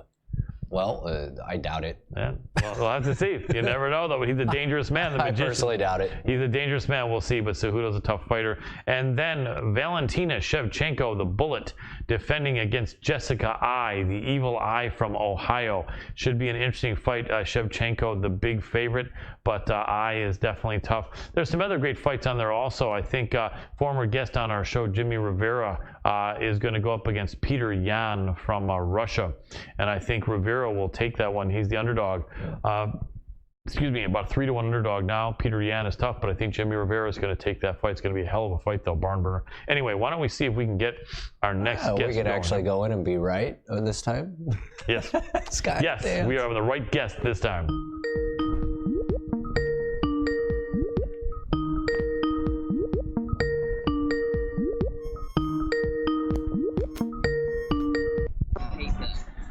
Hi, Macy, can you hear me? Can you hear me, Macy? Yeah, I can hear you. Excellent. you eating sushi. Excellent. You're eating sushi? Cool. There you go. Awesome. Hey, I see you. Awesome. I really appreciate it. Great to see you. Let me give you a proper intro. Ladies and gentlemen, so happy to have this next guest back on our show. She was a winner of the Ultimate Fighter. She won her UFC debut. She won her second UFC fight. As a pro, that's all she does is win. Really, really nice person from Louisiana. We're so happy to have back on the show Macy Chiasson. Welcome back to the show, Macy. Thank you so much for having me, guys. I always love being on the show with you guys. You guys are awesome, great people, and I just like being here. Thank you. I really appreciate that. That really means a lot. So you have won your UFC fights in amazing fashion. You don't leave it to the judges. That's a great thing because there have definitely been some terrible judges' decisions. Let me ask you though first, how was the feeling coming into this second fight? It wasn't your UFC debut. You had already gotten that behind you. What was the feeling coming into this second fight? Was it a lot less pressure than the first fight? Was it exactly the same? Was it super, super relaxed? What was your mindset, and how did it compare with what it was several months earlier, or a few months earlier, when you made your pro debut in the UFC? Not your pro debut, but your UFC debut. For me, it felt exactly the same. Just a little bit. I just felt a little bit more aggressive, you know, when I was ready to get in the cage, just because, like, I just got out of, like, a long camp for my UFC debut, and then, you know, going right back into a short notice fight, it just, you know, it was just, I was just ready to kill. Like, you know, I basically had been through, like, a 12-week camp, so. Yeah, not eating much food and back-to-back, that's right. So the fights were, what, about 5 weeks apart or 7? Man, so March 2nd, and then, so March 2nd was my UFC debut, and then I got the call April 4th. Wow. To fight Sarah. That's crazy. And went into Canada. So it was like 4 weeks notice. That's crazy. That's crazy. So yeah, you were definitely, you know, you were fired up there. That was a lot of a long, extra long camp, which is no fun at a weight that's new for you, and you made it. As far as how the fight went down, did you expect she would try to take it to you like that right away? I mean, I knew she was gonna go for the takedown, because that's like kind of her specialty, you know. She likes to shoot and then pull guard, and she likes to be on her back and fight from her back. But you know, we both came out wanting to take the center of the cage so fast that, like, when I went in there to work with my double jab for range, she just went right into a knee tap, you know. And it kind of just worked out real well for her, because I was rushing out and she was rushing out, you know. And I knew, like, after the first round, like, it was going to be a ground fight. Like, you know, my coach really wanted me to be on the feet and stay long, but she was going to force the takedown no matter what. I mean, she didn't want to stand up. So it's like, it's one of those things like, okay, you want to play that game? Let's play the game. You know, I'm willing to do that. How did she feel on the ground? You know, so when I was on my back, what my coach and I talked about before we went out was, you know, don't try to get up too fast, just because she's real scrambly on the ground, and she's got good jiu-jitsu. You know, I mean, the girl is a jiu-jitsu girl. Yeah. But so am I. So, you know, we didn't want to get up too fast, and we didn't want to give up a bad position. You know, we really didn't want her to take my back. So I was trying to stay a little bit more relaxed with her in my guard, and just keep her posture down so she couldn't hit me. And then just wait for the right moment to get up, and eventually it happened. So. Yeah, absolutely. Yeah. You know, and the ground and pound at the end of round 1 looked good, and then it just looked like, you know, you were in charge after that. But definitely, she was throwing some good stuff at you. When that happens, I mean, are you someone that is trying to win every second of every round, and you get upset if you don't? Or what was your feeling when, for like a minute there or something in that first round, people were saying, "Wow, it looks like Macy might be kind of losing." What are you thinking then? Did it bother you at all, or is that something that you're Yeah, I mean, for as an athlete and a competitor, like the competitor in me is like, oh, just wait till I get back on top. Yeah. You know, like I'm taking this round back, you know, and that's just the way I am. But I also listen to my coaches, and my coach really wanted me to settle and be in a good position, you know, and just keep you know, because I was still working from my back, you know, and I was keeping our posture down. But you know, as you move up the rankings, I mean, you're gonna run into stuff. You're gonna run into diversity, and things aren't always gonna go your way. It's all about how you overcome that stuff, you know. And I was doing what I could, working for my back, and then when I felt like I had the opportunity to get up, I was like, that's it, you're done. Like I'm gonna win this round. You know, like if I'm on top of you, there's nothing you can do, because I'm always looking to finish. Yeah, always. Absolutely. I like your ground and pound. You're getting to be known as one of the better ground and pound female fighters. You got that length and that intensity and that strength and athleticism, and I think it's definitely all bad when you get on top of someone. When the fight finished and they pushed you off her, you looked very intense there. Can I ask, what was your thought? Did you think of the back-to-back training camps and how just crappy the last 3 months have been with deprivation and pain and everything, or what was your thought when you had that expression on your face as you walked away when they pushed you off her? Yeah, I think it was a little bit more of like wow, like, you know, what a journey that I've been through. And you know, I've been through like really hard camps, and if anyone knows anything about Fortis, I mean, it's nothing to play with, you know. Yeah. And coach always does what he can to make sure that you're ready for whatever's coming your way. And it was one of those things where it's like, okay, like this was my first UFC fight where something didn't go exactly my way. Yeah. You know, and I was able to overcome that and do it with fashion. And I think it was more of like a relief, like, wow, like, you know, I'm putting in the work, and it's really shining through. So it was a moment for me, like, you know, like I'm ready for more. I want to keep going. Nice. Did you get booed coming in because you were in Canada, where she's from? Yeah, I did. You know, which is expected, and I heard it when I got in the cage, and you know, honestly, like being in Canada, everyone that I've met so far was so nice. And whenever they were doing the interview with me post fight, I couldn't help but just like say like how nice everyone was, you know. And I get it, like you're in their country, you know, and they want to support their Canadian fighter, you know, and I get how it is. Like, you know, it's the same thing for the NFL. Like if the Atlanta Falcons were playing at the Saints Stadium, you know, the Saints get real crazy with Atlanta. Yep. So, you know, but at the end of the day, we're still good people. We're all nice people, but it's competition, and I understand it. So. Very cool. And I want to give you a chance to give love to your training school. And you mentioned it, Fortis MMA. Let us know again where Fortis MMA is located, and if you want some of your coaches and training partners there.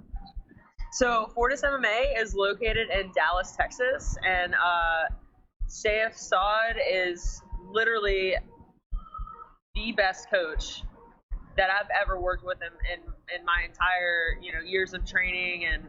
And I honestly do think that he is the most intelligent and well-rounded coach there is right now as far as MMA goes. Wow. And he is also the most underrated, you know, in my opinion. And I'm not just saying that because I'm biased, and I'm really not. But, you know, if I didn't think that, I wouldn't say it. And, you know, he really puts in the work, the hours, and not only the physical training, but the mindset. I mean, he is constantly there for us 24/7 mentally. Right. And you just can't, you don't find that a lot in coaching. And not only does it show through, like, you know, winning fights, whatever, training, but it shows through all the fighters, you know.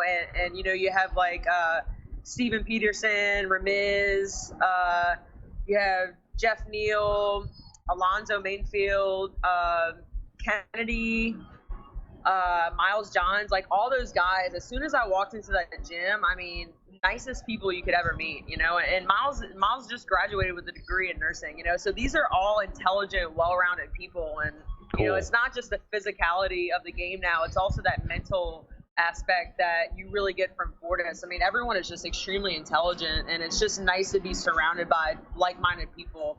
Absolutely. And Saif has really created such an amazing environment for us. Sounds like it. And his name is Saif Saad, is that it? Safe. So kind of like a safe, like you're going to keep all your money and stuff in a safe. Interesting. S-A-F-E. All right. A lot of people want to say Saif, but it's safe.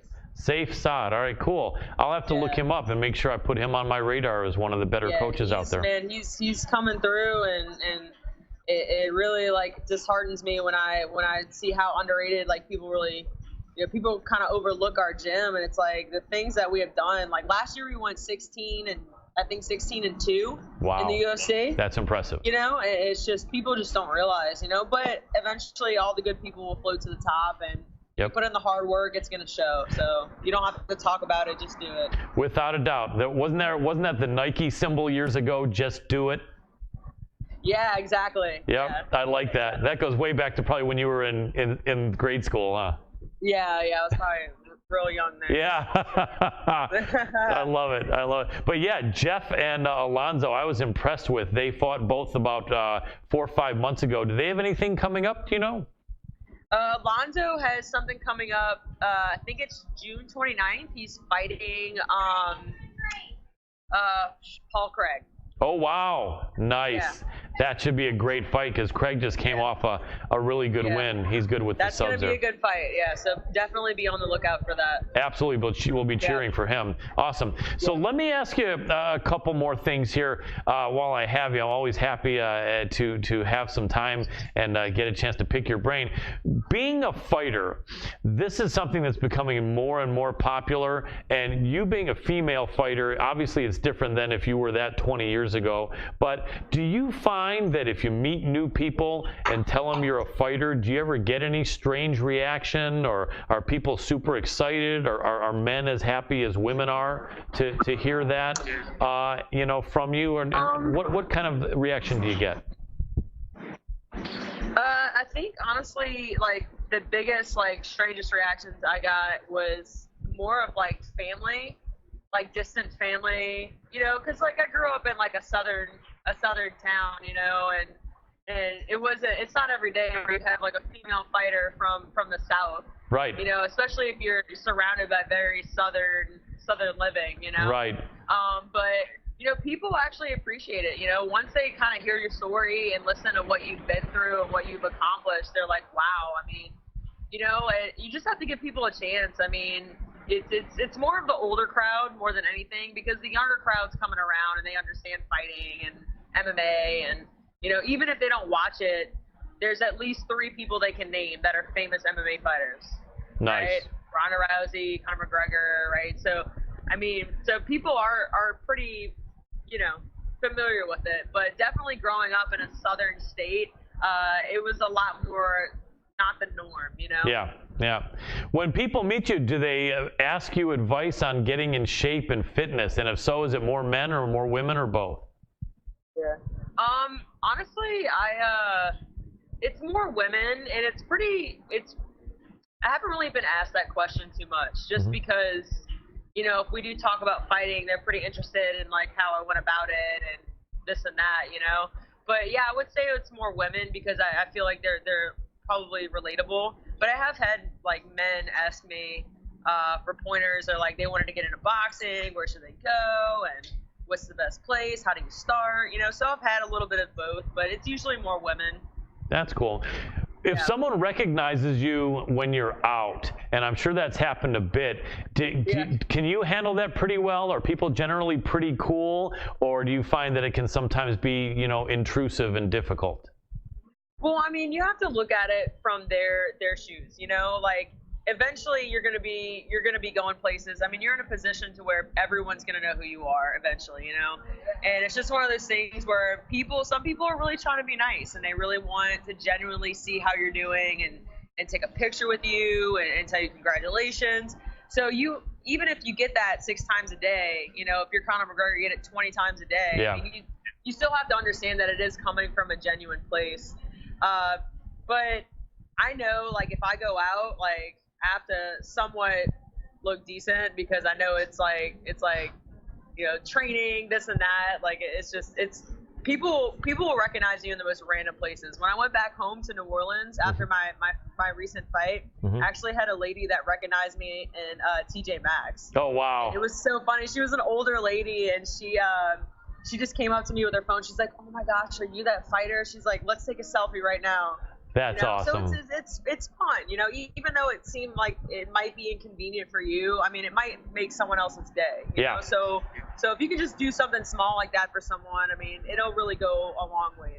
I agree, and I'm really glad you said that because I know you're a very nice person, and I always hope that people have that attitude, and some people do and some people don't, but I'm really glad you do. I think we're missing you on camera here. We're seeing a wood fence, but there we go. Awesome, and I appreciate it. It's totally okay. But hey, quick question for you. When you saw the Rose Namajunas versus Jessica Andrade fight, was I the only person when I saw that slam that was wondering if maybe that was a foul? Yeah, I agree.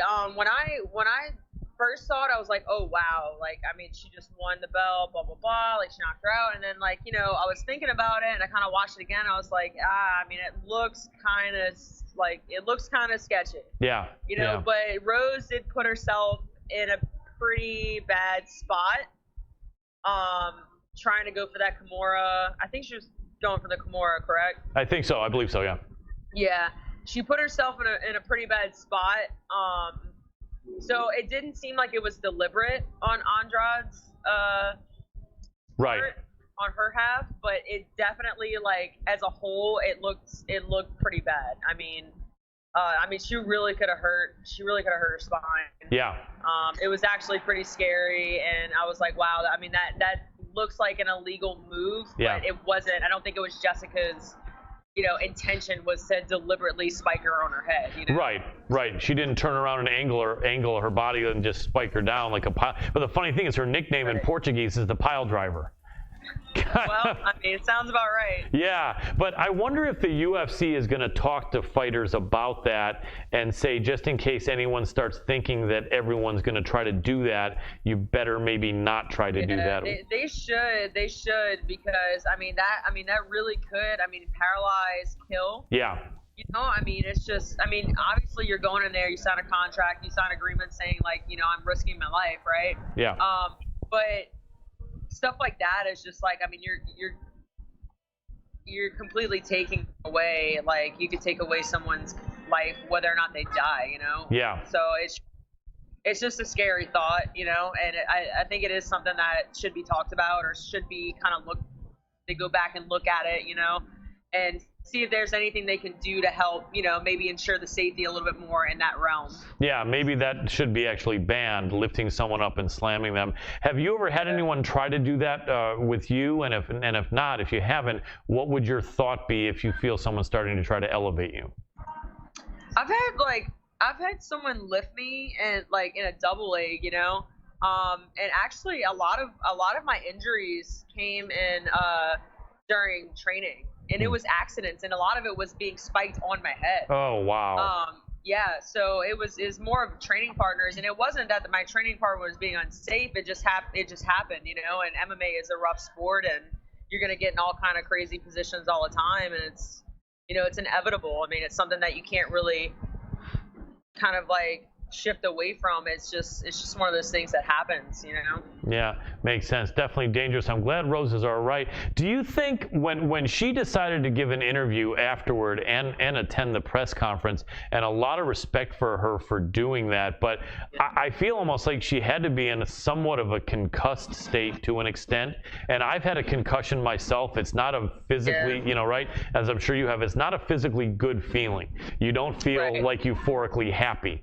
You know what I mean? In fact, it's the opposite. Do you think possibly kind of her attitude and the talk that maybe she's tired of this and maybe she doesn't want this anymore? Do you think some of that came off of just that negative feeling when you're concussed like that, and that maybe she wouldn't be feeling that right now? What do you think? I mean, I don't know. I mean, I can't really speak for her, but I mean, it could be many things. I mean, it could be that she felt like she had a lot of pressure and she was tired of holding that weight on her shoulders, but honestly, she looked so good in the fight. I mean, she was winning. Amazing. I mean, it's the best that I thought she ever looked. Yeah. And just that one little tiny crazy thing, like, you know what I'm saying? Like, odds, when you look at odds, they don't mean anything, right? No. Because they're saying, like, yeah, obviously this person's a better fighter, they're gonna fight good, but it's always a game.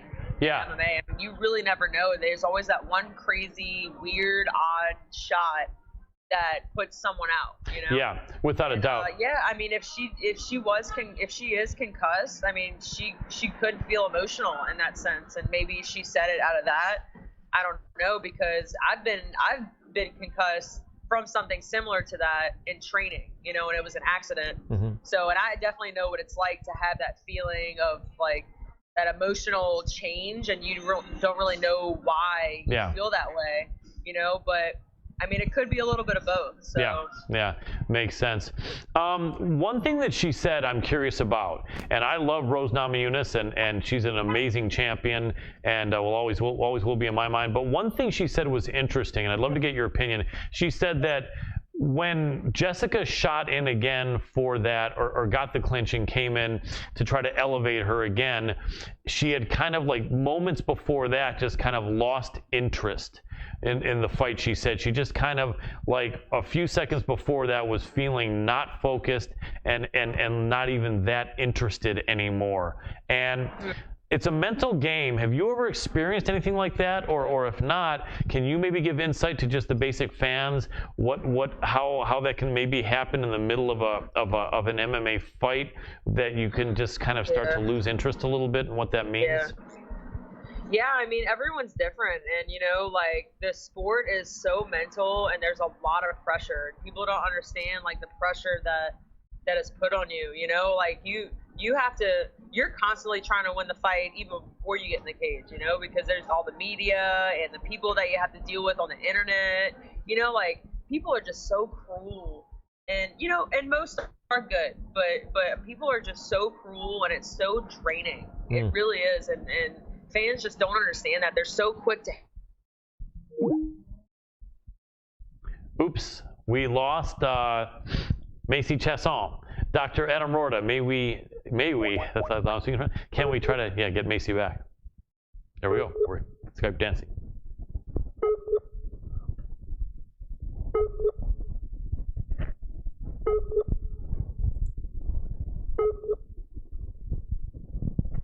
Well, it sounds like we may have her phone may have died, or she lost connection. That may have happened here. Let me see if I can do my great dictation Skype here. Let me see here. And if it is, it is. But it's a great conversation. There was some more to be had, but maybe there won't be. Either way, we're happy to talk to Macy. Hey, Macy, I think we lost you there. I'm not sure if your phone died or not. Let me know. If it did, then no problem. I really appreciate the great interview. But if we can reconnect again, that would be awesome. We were just gonna keep you for maybe another 5 minutes or so, period. If not, that's all right. We understand, and obviously, if your phone's dead, you cannot respond. Exactly. but either way, I want to go ahead and preemptively or post-interview, thank you so much, Macy, for coming on. You're actually one of my favorite fighters to watch. Yes. I say that a lot about fighters coming on, but I've been saying that about you every time you coming on, and meaning it just as much as the other fighters. But quite frankly, you are very exciting to watch. For those of you who have not really tuned into UFC and are just checking this out, trying to learn more about it, Macy really is one of the more exciting fighters. Her being a tough winner was a huge deal. A lot of people don't know about that if you're just coming in and learning about the sport.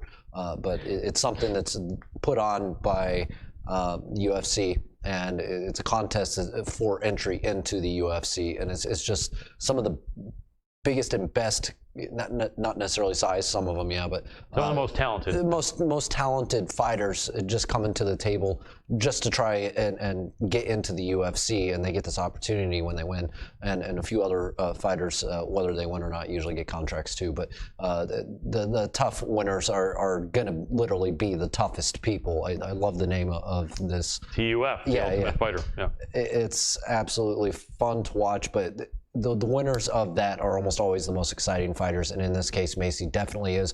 If you've been watching her since we had her on the first time, her rise is coming up fast. Absolutely. Compared to almost any other fighter, just because she is able to really, I don't want to use the term annihilate, but she's able to definitely finish her fighters and opponents. Yeah, she came off The Ultimate Fighter, and I think both girls she fought were in the top 20 when she fought them, possibly even top 15, which is a lot to say for someone just coming off The Ultimate Fighter, and she stopped both of them. So she's an amazing fighter, a lot of respect, and appreciates her fans, and she said great words about our show, which is really appreciated, and we really enjoy her a lot. I like fighters that have that martial arts attitude and that respectful attitude, and I think she's just got that naturally. Also, being from the South, she is a nice Southern woman with that respect that a lot of people learn over there, and the Midwest where I'm from, we've kind of got that in common. Adam's got that as well, to be a really decent person and a humble person, and Macy Chesson is that. So her phone is probably dead, but really, I guarantee. Yeah, I'm sure it is, but really, really good interview, and I really appreciate it. Thank you so much, Macy, and we'll be in touch. Can't wait to see her fight again, which I would imagine would be somewhere in the next few months. They got to give her a break and stop with this every month fighting, because that is too much for MMA. Is too much, but I wouldn't mind watching her fight every month. Me too. If she can stay healthy and do it. Then, you know what, Macy, you're one of the more exciting fighters. Yeah, she is. Hey, you guys were actually talking about something right there towards the end that I didn't really talk about much with the Kamaru Usman and Tyron Woodley fight, but it's kind of the same thing. Yeah, like he's saying I just wasn't in it. Right. He just but and sorry to interrupt you. So what's your thought? I mean, in that fight that kept going on, well, you know what? I mean, I guess that they both went on for a good duration, even though one was stopped late in the second, the other went the whole distance. But I think in that fight, Tyron he couldn't pull the trigger. He couldn't stop the wrestling, and he didn't expect it would go that way, and it just seemed like literally it's like everything went wrong that could go wrong, but it seemed like he couldn't find that spark to get fired up and try to do something, for whatever reason. And it happened early in the fight. You just saw it in his eyes, and I sat there and I looked over at my girlfriend and I said, "What the hell's happening? What is happening?" Yeah, that's really what I say. You just saw the look in his eyes. And I even said that too. I'm like, not just what is happening, but that look in his eyes is just done. I just don't think he thought that Usman was going to out-wrestle the crap out of him like that, because he was a D1 All-American wrestler himself. Now, he is getting a little bit older. I think he's 5 or 6 years older than Usman. But I also think that wasn't, as good a Tyron Woodley as there is left. We may be wrong. He may have lost a step before that fight. Unfortunately, Father Time catches up with all of us, and I'm not putting myself in the category of being a professional fighter, because I never was, but Father Time catches up with everyone in all regards in life, unfortunately. And so that may have been where he lost a step shortly before that fight in the mid-30s. That can happen, although not always. But maybe not. Any professional athlete in the mid-30s, you usually start hearing about, when is he going to retire, or when is he going to be done? Yeah, or it's not as fast as it used to be. Well, especially for men at that age, there's a testosterone drop. Yeah, that's true. Let's just be real about it. Yeah. There's a testosterone drop, and that really will affect how well a fighter can perform. Right. Now, some have a longer shelf life than others. Some are still can get by that and can just still be on top and even into their 40s. Although I think that some of our fighters that were, I don't want to say this, we had a shelf life for many fighters going into their late 40s, but they were allowing testosterone replacement back in those days, which there still is an argument for. If your testosterone is substantially lower because you're 43 or 46 years old, technically, why couldn't you take testosterone to get it back to maybe when you were, if not 21, when you were 31 or something like that, as long as it's not taking it back to 4 times higher than when you were 21. But nevertheless, the rules for unified mixed martial arts and UFC and and USADA and whatever. Maybe there aren't even a unified mixed martial arts rules. I don't think there are. I don't know how I came up with that. I guess we hope for that one day. But most organizations are for it. What's that? I think we're all looking for it. The majority of people are. Yeah, for sure. So, but most of them are starting to embrace some of the same things, which means no TRT. And so without that, maybe we may not see too many fighters knocking them dead through their mid and late 40s. We may, I hope so. Those that did are awesome and are legends, and I think all of their wins are valid and probably would have happened even without TRT. But without it, shelf life of fighters may start to end or expire when that big 4-0 rolls around. However, Daniel Cormier is maybe an exception, but the heavier weight you are, the longer shelf life you normally have. It's always been that way back from boxing, and also with MMA. You can end fights quicker.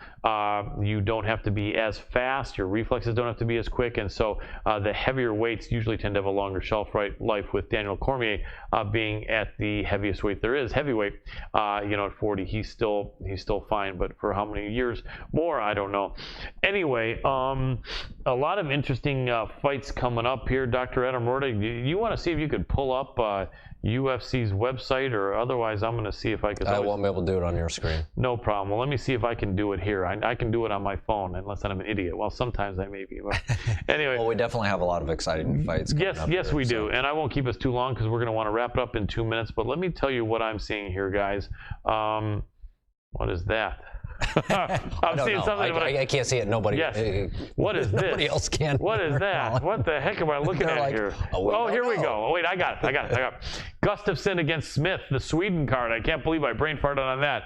Our friend Tanya Evinger is going to be there, going up against the elbow queen, Lena Landsberg. Tanya Evinger is favored, and I really feel strongly that she will win. She's going to put the wrestling grind on Lena Landsberg, and she's going to beard the lioness in the lioness's backyard. Tanya Evinger for the win. Looking forward to Tanya grabbing her first UFC win, and having been an amazing champion for an Invicta, a pioneer, a veteran, and just a super cool person.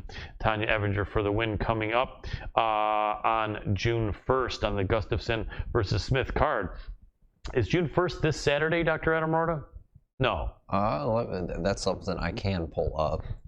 Yeah, let me see. No, it isn't. There isn't. Well, it's not this Saturday. It's the next. The next, that's right. There's no UFC fights this Saturday. So a week from Saturday in Stockholm, Sweden, Anthony Lionheart Smith against Alexander Gustafsson. Any prediction on that fight, Adam? Man, I like both guys so much. I kind of hate this fight. I just, especially since whoever loses is going to be a pretty good setback. I don't know, unless it's a super close fight. I guess I hope for a super close fight, and I would tend to lean toward I don't know. Gustafsson's a favorite, but I'm leaning towards Smith. I'm leaning towards Smith. Yeah, completely. Lionheart Smith. Also on that main card here on ESPN why doesn't this work? Nothing ever works around when I'm trying to get this phone here. Dr. Adam Rorta. Wait, have it all prepared. Man, I wish I wanted to have it all prepared, but I was rushing over here from across town as usual on Preston. Anyway, it doesn't matter. There's some other real good people here that are fighting on this card, but no matter what I do to try to press the button to see them, it's not going to let me do it. So I'm going to make one last try to see if I can outsmart this stupid thing. Of course I can't. Yeah. Anyway, that would make it too easy for me. Anyway, some very good fights on that card, other than Gustafsson and Smith and Evinger and Landsberg. I just can't see them or remember them. So that would kind of preclude. Good. Yeah, that would preclude us from talking about them. But I will say that coming up after that super big card, the 2 title fights, Shevchenko against Jessica Eye, our Midwestern girl, Jessica the Evil Eye, the one who sliced Leslie Smith's ear almost completely off in that amazing fight a couple of years ago. Big underdog. They've got about an 8-1 spread, with Valentina Shevchenko being a prohibitive favorite, as they say. I don't think that fight's a walkover. I don't think Jessica's a can by any means at 125, and I know Tanya last week agreed. Adam, what do you think? The Midwest girls got a chance there? Maybe an upset with Jessica Evil Eye landing some combination and knocking the crap out of Bullet Valentina, or no? I mean, I don't see it, but competitive fight though. I think. Competitive fight for sure. Shevchenko is, in my opinion. Yeah, we'll have to see. There's one other underdog on that card that I really believe in, but I don't know who it is. So I don't know. I know it's not you, and I know it's not me. How about that? Someone I really believe in. Someone I really believe in, other than you and me. But in any case, we're sure on a roll tonight, Colin. I am rolling, man. I am hotter than hot. Man, I'm sizzling hot.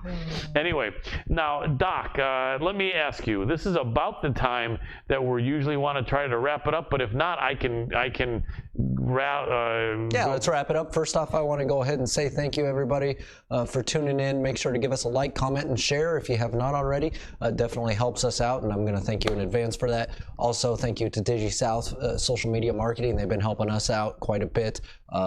They've been doing such a great job. I went ahead and joined the team. I recommend you go ahead and use our service, digisouth.co. We'll help you out with your Instagram, your Facebook, your LinkedIn, your Twitter, whatever you need help with, we can help you out with their SEO. We help with it all.